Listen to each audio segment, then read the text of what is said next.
बच्चों, आज का जो हमारा टॉपिक है वो है साइंस नाइन्थ और टॉपिक है हमारा principles of prevention of diseases.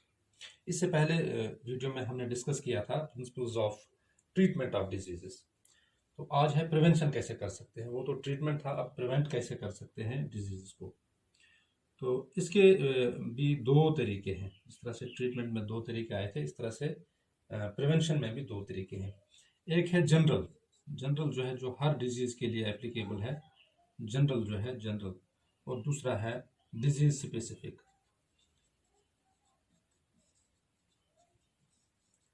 एक है जनरल और एक है डिजीज स्पेसिफिक। पहले हम जनरल की बात करते हैं। जनरल में क्या क्या आता है। जनरल में आता है कि पहले अगर आपको डिजीज से बचना है, इन्फेक्शियस डिजीज से बचना है, तो आपको क्या करना है, प्रिवेंटिंग एक्सपोजर टू इन्फेक्शंस। अपने आप को बचाना है, एक्सपोज नहीं होने देना है इन्फेक्शन को। अगर आप इन्फेक्शंस को एक्सपोज हो गए तो ये ज़रूरी है कि आपको बीमारी लग सकती है, इन्फेक्शियस डिजीज। इसलिए पहला काम ही यही है कि आप एक्सपोज ना हो ये बीमारी को, इन्फेक्शन को। जिस तरह से आजकल मास्क वगैरह लगाते हैं, सोशल डिस्टेंसिंग करते हैं, ताकि एक्सपोजर ना हो कोविड इन्फेक्शन का। तो पहली चीज़ जो है इस डिजीज प्रिवेंशन में वो ये है कि इन्फेक्शंस को अपना आप एक्सपोज मत करिए, एक। तो दूसरा, अगर हम लें फॉर एयरबॉर्न डिजीज, वो उन डिजीज को जो एयरबॉर्न है, यानी हवा के थ्रू फैलती है, तो उनमें क्या करना है आपको, ये करना है आपको अवॉइड ओवर गैदरिंग या ओवर क्राउडिंग। किसी जगह पर आपको भीड़ नहीं लगानी है जहां इन्फेक्शन का चांस जो है ज़्यादा लगेगा। सोशल डिस्टेंसिंग जिस तरह से हम बात करते हैं आजकल, ये है फॉर एयरबॉर्न डिजीज के लिए। फॉर वाटरबॉर्न डिजीज के लिए हमें क्या करना है, जो पानी से फैलती हैं बीमारियां, जैसे हेपेटाइटिस है, कॉलरा है वगैरह है, टाइफाइड फीवर है, वो कैसे करेंगे हम करेंगे ड्रिंकिंग सेफ वाटर। साफ पानी पीना है, क्योंकि ये बीमारी पानी से ही फैलती है, गंदे कंटेमिनेटेड वाटर से फैलती है। इसलिए हमें कोशिश करनी है कि हम साफ पानी पिए, drinking safe water, by killing microbes, by chlorination, filtration वगैरह वगैरह करके, दवाई डाल के, क्लोरिनेशन करके, या उसको हीट करके, बॉयल करके, पानी बॉइलिंग जो है, बॉइलिंग करके ये जर्म्स को किल करके पानी पीना है। तो इस तरह से आप उन बीमारियों से बच सकते हैं जो पानी के थ्रू फैलती है। एयरबॉर्न डिजीज में हम टीबी की भी बात करते हैं वगैरह, कॉमन कोल्ड की भी बात करते हैं, H1N1 की भी बात करते हैं, और इस कोविड-19 की भी बात करते हैं।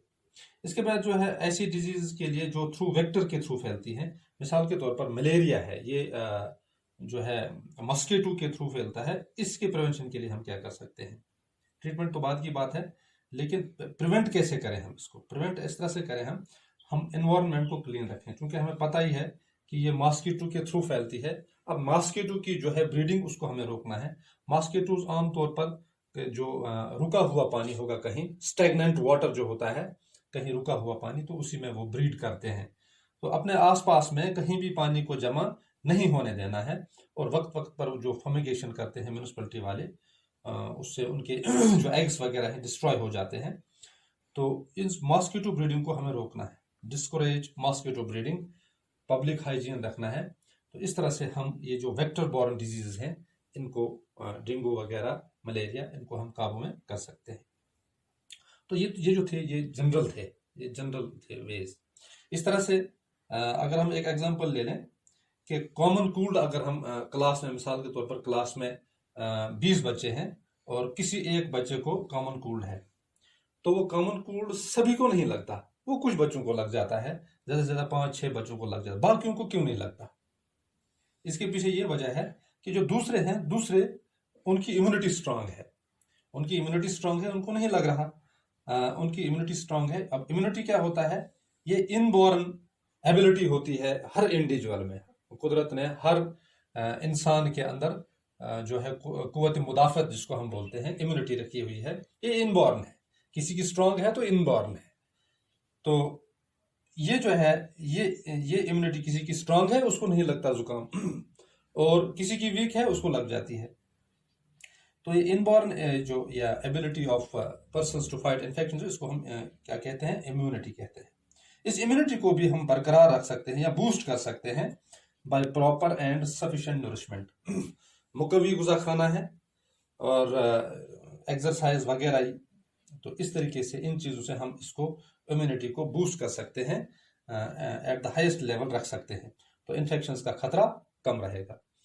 इस तरह से अब स्पेसिफिक क्या है ट्रीटमेंट में? ट्रीटमेंट में स्पेसिफिक ये है कि मिसाल के तौर पर किसी पहले ज़माने में जो स्मॉल पॉक्स होता था, स्मॉल पॉक्स अब तो नहीं है, अगर खुदा न खास्ता वो एपिडेमिक्स फिर आ जाए स्मॉल पॉक्स का तो कुछ लोगों को नहीं होगा। वो क्यों नहीं होगा? क्योंकि उनको पहले इसका एक्सपोजर हो गया है। जब कोई बंदा किसी बीमारी को, इन्फेक्शियस डिजीज को पहले एक्सपोज हो जाता है, उसको इन्फेक्शन हो जाता है और पहली चांस में सर्वाइव कर गया, तो इसकी बॉडी जो है उस इन्फेक्शन के खिलाफ एक एंटीबॉडी तैयार कर लेती है, रेस्पॉन्स के तौर पर एंटीबॉडी तैयार कर लेती है। और अगर ये इस चांस में सर्वाइव कर गया तो ये जो है, ये फौज, ये एंटीबॉडीज ये इंसान के जिस्म में बनी हुई है। और फिर कभी अगर ऐसा इन्फेक्शन बॉडी में होता है तो ये एंटीबॉडीज उसको आइडेंटिफाई कर लेती हैं, क्योंकि ये स्पेसिफिक होती हैं।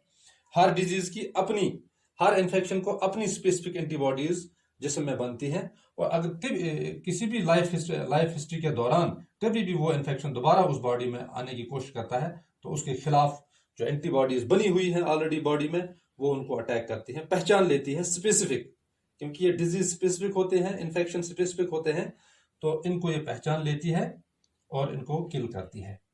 तो ये जो है ये इसमें स्पेसिफिक है, स्पेसिफिक। इस तरह जो वैक्सीनेशन है, वैक्सीनेशन भी इसी बेसिस पे बनाई गई है। वैक्सीनेशन क्या होता है एक्चुअली ये वीकनड जर्म ही होती है, वीकनड। मगर अगर ये स्ट्रॉन्ग फॉर्म में देंगे तो ये वहां पर क्या करेगी, ये तो इन्फेक्शन क्रिएट करेगी, उल्टा इंसान को मार डालेगी।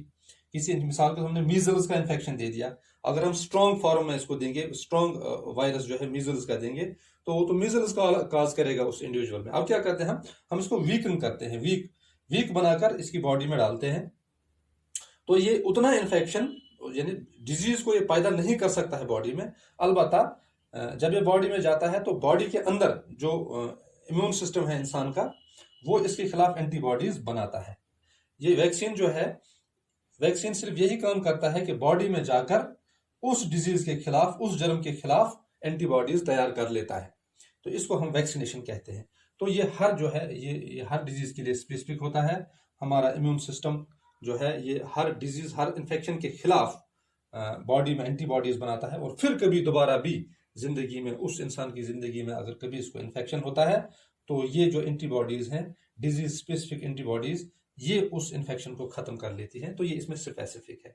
तो ये दो प्रिंसिपल्स थे, एक थे general principles of prevention of disease, और दूसरा जो था ये था स्पेसिफिक, जो हम बोलते हैं specific disease, specific prevention of disease.